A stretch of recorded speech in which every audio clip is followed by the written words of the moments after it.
श्री चंद्रशेखर जी। माननीय सभापति जी, जय भीम।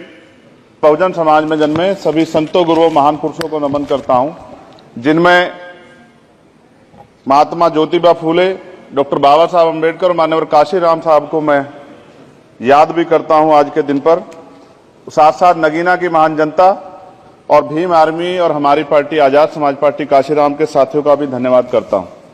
इसके बाद अपने कुल गुरु जगत गुरु सदगुरु रविदास जी महाराज को भी मैं नमन करता हूं, जिन्होंने दुनिया को लगभग 600 साल पहले बेगमपुरा शहर के रूप में दुनिया का सबसे महान लोकतांत्रिक दर्शन दिया।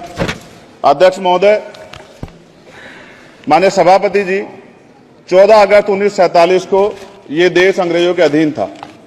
15 अगस्त 1947 को हम लोग आजाद हुए। 16 अगस्त 1947 को देश आजादी में था, लेकिन धन धरती राजपाट में बंटवारा नहीं हुआ। जो साधन संसाधन थे उनमें बंटवारा सही रूप से न होने के कारण एक बहुत बड़ी आबादी सुविधाओं से वंचित और सम्मान से वंचित रह गई। उनको सम्मान देने के लिए और अंतिम व्यक्ति तक सुविधाएं पहुंचे, इसके लिए लोकतंत्र की व्यवस्था हुई। लेकिन आजादी के 70 साल बाद भी हम कहां खड़े हैं, इस पर ये चिंता का विषय है। मैं मानता हूं कि सामाजिक न्याय तभी होगा माननीय सभापति जी, जब जातीय जनगणना पूरी होगी और जातीय जनगणना कराई जाएगी और साथ साथ संख्या के आधार पर आरक्षण जो है वंचित वर्गों का बढ़ाया जाएगा। उसके साथ साथ जब राष्ट्रपति जी अभिभाषण पे बात रख रही थी तो उन्होंने शहरी और ग्रामीण क्षेत्रों के विकास की बात कही और ये भी कहा कि दुनिया में सबसे उत्तम शहर हमारे यहाँ बने। लेकिन माननीय सभापति जी, 70% आबादी तो गांव में निवास करती है, तो गांव की आबादी के बारे में भी सोचना होगा कि उनका जीवन कैसे बदले। माननीय सभापति जी, उच्च शैक्षणिक संस्थानों में बहुजन समाज के जो छात्र हैं उनके साथ कास्ट एट्रोसिटी हो रही है, निरंतर उनकी हत्या हो रही है। साथ साथ जो सरकारी कर्मचारी हैं दफ्तरों में, उनके साथ भी जो SC ST OBC और मुस्लिम और अन्य धार्मिक अल्पसंख्यक उनके साथ भी माननीय सभापति जी जातिगत और धार्मिक जो है शोषण किया जा रहा है। इसलिए मेरी मांग भी है कि पुरानी पेंशन को भी अध्यक्ष जी बहाल किया जाए। जो कर्मचारी देश की सेवा में लगे हैं उनका भी सम्मान होना चाहिए। साथ साथ सभापति जी, भाजपा ने चुनावी लाभ के लिए सबका साथ सबका विकास के नारे दिए जो खोखले हैं, क्योंकि 10 साल में दलित, पिछड़े, आदिवासी, मुस्लिम और अन्य धार्मिक अल्पसंख्यक जो अत्याचार हुए हैं वो किससे छिपे हुए नहीं है। ये गलत है, ये बंद होना चाहिए। सभापति महोदय जी, महामहिम राष्ट्रपति जी के भाषण में निजी क्षेत्रों में SC ST OBC को रिजर्वेशन देने का कोई उल्लेख नहीं हुआ है, जो कि आज चर्चा का विषय, क्योंकि 98% प्राइवेट सेक्टर है, 2% सरकारी सेक्टर है, तो 98% प्राइवेट सेक्टर में भी हमारी हिस्सेदारी की बात होनी चाहिए। माननीय सभापति जी, आशा कार्यकर्ताओं, आंगनबाड़ी वर्करों, भोजन माताओं के वेतन वृद्धि पे भी कोई उल्लेख नहीं हुआ है, वो भी अभी नंगे, उन पे भी सोचना पड़ेगा। माननीय सभापति जी, जिस क्षेत्र से मैं चुन के आऊं नगीना से, वो बहुत पिछड़ा क्षेत्र है। उस क्षेत्र में कोई विशेष आर्थिक पैकेज नहीं दिया गया, रोजगार की सेवाएं नहीं है, नौजवान पलायन करता है।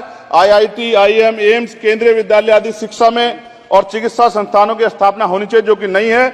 और माननीय सभापति जी, मानसून सत्र आ गया है, मेरा क्षेत्र बाढ़ से बहुत प्रभावित है, इसलिए मैं आपसे आग्रह करूंगा कि वहां के लोगों को बाढ़ से निजात दिलाई जाए। माननीय सभापति जी, चीन हमें आंख दिखा रहा है और लगातार हमारे देश की सीमाओं में घुसपैठ कर रहा है, इसलिए अग्निवीर योजना को हटाकर पुनः सेना भर्ती शुरू की जाए और साथ साथ भारत की सबसे प्राचीन व बहादुर रेजिमेंट में से एक चमार रेजिमेंट को पुनः बहाल करा जाए, ऐसा भी मेरा आपसे आग्रह है। माननीय सभापति जी, पिछले सारे प्रधानमंत्रियों ने मिलकर जितना कर्ज लिया है उससे दुगना कर्ज हमारे वर्तमान के प्रधानमंत्री जी ने लिया है। किसान अगर अपना कर्ज माफ कराने के लिए जाता है तो लाठी झेलनी पड़ती है, जबकि सरकार ने धन्ना सेठों का 15 लाख करोड़ रुपया माफ किया है। इस ओर हमें ध्यान देना पड़ेगा, हमारी आने वाली पीढ़ियों को ये कर्ज चुकाना पड़ेगा। माननीय सभापति महोदय जी, किसानों को MSP की लीगल गारंटी तथा किसानों का कर्ज माफ होना चाहिए। साथ साथ 2 अप्रैल 2018 को SC ST के बच्चों पे बहुत बड़े पैमाने पे मुकदमे लगे थे, वो हमारी लड़ाई सही थी, ये सुप्रीम कोर्ट ने माना और बाद में सरकार ने माना, वो मुकदमे तुरंत वापिस होने चाहिए। माननीय सभापति जी, प्रेस जो है उस पे भी शिकंजा कसा जा रहा है, जो पत्रकार सरकार के खिलाफ बोलता है नौकरी से हाथ धोना पड़ता है। और सोशल मीडिया हमारा हथियार है, उस पे तरह तरह के प्रतिबंध लगाए जा रहे हैं और विरोध करने वालों को सोशल मीडिया हैंडल भी सस्पेंड करा दिए जा रहे हैं। साथ साथ सभापति जी, पेपर लीक और परीक्षाओं के कैंसिल होने से देश के नौजवानों का भविष्य खतरे में है। नीट, यूपी सिपाही भर्ती सभापति जी और 69,000 शिक्षक भर्ती में आरक्षण घोटाला हुआ है, कोई पूछने वाला नहीं, खून के आंसू रो रहे हैं बच्चे, बेरोजगारी का दंश युवा झेल रहे हैं। इसलिए मेरा आग्रह है कि युवाओं के लिए कृपया समाप्त करें चंद्रशेखर जी। माननीय सभापति जी, मैं पहली बार बोल रहा हूं, आप कहेंगे मैं बैठ जाऊंगा, मैं आपकी बात, मैं संवैधानिक मर्यादा का पालन करूंगा, मगर हम तो माननीय सभापति जी सुन ही रहे हैं। आप बोलिए, 1 मिनट। धन्यवाद, धन्यवाद। 1 मिनट और बोलिए। अध्यक्ष सभापति जी, नारी सम्मान की बात करने वाली सरकार, हमने मणिपुर देखा सर, हमने पहलवान बेटियों का हर्ष देखा सर, और हमने सर हाथरस की बेटी का हर्ष देखा सर, और हाथरस के परिवार को जो वादा किया था सरकार ने वो भी पूरा नहीं किया। और महिलाओं में भी, स्पेशली दलित, पिछड़े और मुस्लिम वर्ग की, आदिवासी वर्ग की महिलाओं के साथ आज भी एनसीआरबी का डाटा कहता है सर जो जुल्म हो रहा है वो सहनीय नहीं है सर।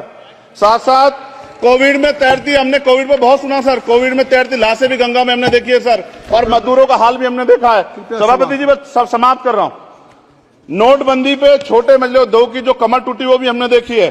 सभापति जी, शैक्षणिक संस्थानों, विश्वविद्यालयों में, चिकित्सा संस्थानों में ओबीसी एसटी के योग्य अभ्यर्थी को एनएफएस करके जिस तरह निकाला जा रहा है, लेटरल एंट्री करके जिस तरह हमारे रास्ते बंद किए जा रहे, ये भी हम देख रहे हैं सभापति जी। साथ साथ मेरा ये कहना है सर, ये सबका इशू है कि प्राइवेट कर्मचारी सर और सरकारी भी कई जगह पे 8 से ज्यादा घंटों से काम करते हैं, और उनको जो सर उचित वेतन भी नहीं मिलता, तो न्यूनतम वेतन 20,000 रुपए तय हो और 24 घंटे की ड्यूटी। उदाहरण के तौर पर यूपी पुलिस सर बहुत पूरा काम करते हैं वो लोग, वो राज्य के विषय हैं। आप सर मैं आपके राज्य सरकार के लिए भी आपके संज्ञान में डाल रहा हूं विषय सर, पुलिस सब जगह है सर, लेकिन सवाल ये है सर, बहुत पसीना बातें हैं, 8 घंटे की ड्यूटी और वेतन विसंगति, बॉर्डर स्कीम से उनको जो बाहर